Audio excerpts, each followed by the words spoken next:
Quadratic equations factorizing. If we are given such a quadratic equation, ax squared plus bx plus c is equal to 0, and we want to solve it factorizing, what we have to do is to find two numbers such that if these two numbers are multiplied together, we get the value of a times c, and at the same time, if we sum these two numbers, we get the value of b. Now let's look at a typical example. We have this equation here and we want to solve it using factoring.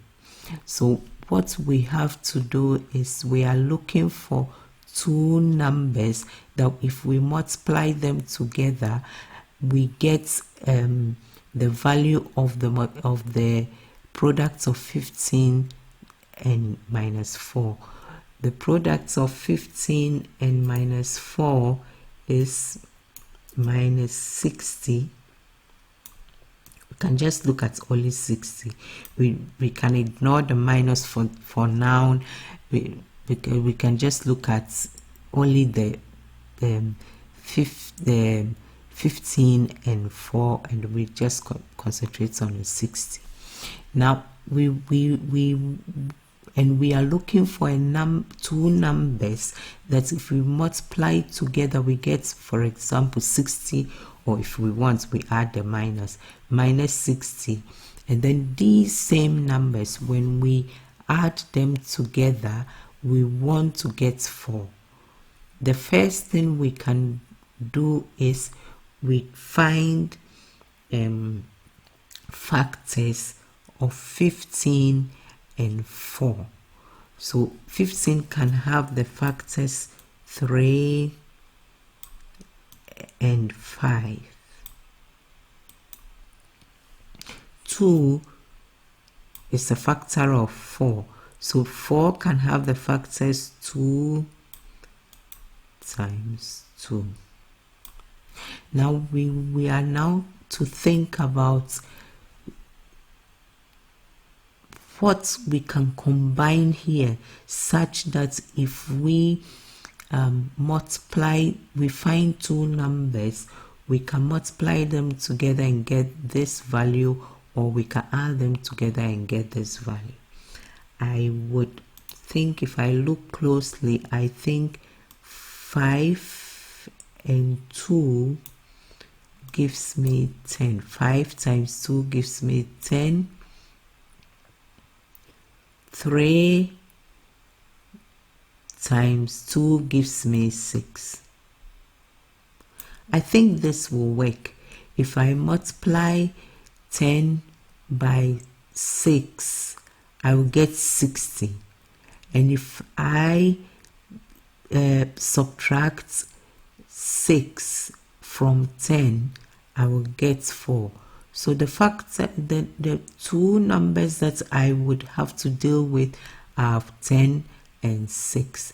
And to be precise, the numbers are 10 and minus 6. Because if you multiply 10 by minus 6, you get minus 60. And then if you add, or if you add 10 and minus 6, you get 4. 10 minus 6 gives us 4. So you go on and represent the 4x by 10x minus 6. If you see here, I have 10x minus 6. This is equal to 4x. I've done nothing. I've just represented it by these numbers. Now the next step is to, if we look at,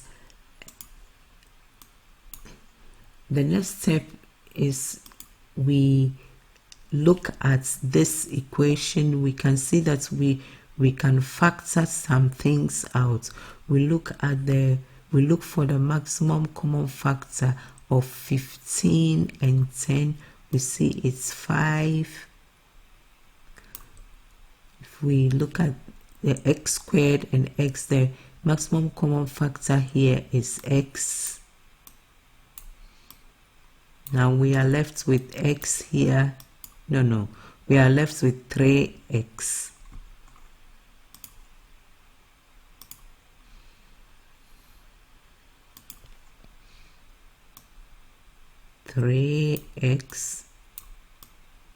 Because 5 divides 15, and then we get 3, and x divides x squared, we get x plus, and then this, if we divide 10x by 5x, we get 2. We close our brackets. Then we look at these terms now. We are with minus 6x minus 4. We factor the minus out.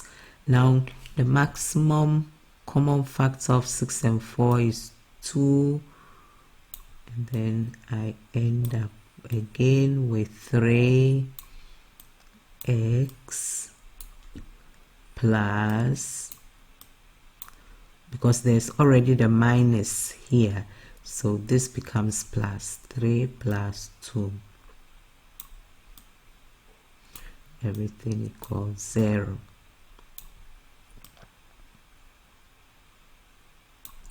Okay, so now if we look at the equation that I have here, you see that this and this are common, so we just put here, and then we have 5x minus 2, we factor, we write here.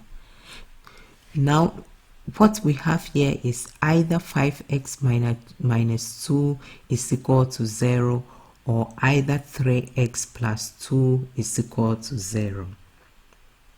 So we go on, we want to find x in both cases. Oops.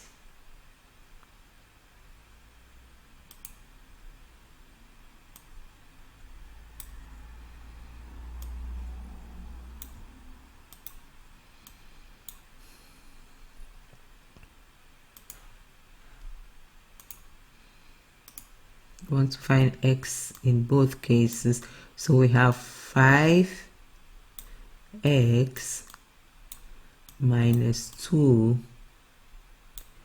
equal to 0. This means that 5x, we now bring the minus 2 to the other side, is equal to 2. We have x is equal to 2 divided by 5. Now if we want to deal with this part as well, so we have 3x plus 2 is equal to 0. So we have 3x is equal to minus 2, and x is equal to minus 2 divided by 3. So this is how to solve a quadratic equation factoring. Please subscribe to my channel so we can do more exercises. Thank you for watching. Just press the subscribe button, please. Thank you. Bye.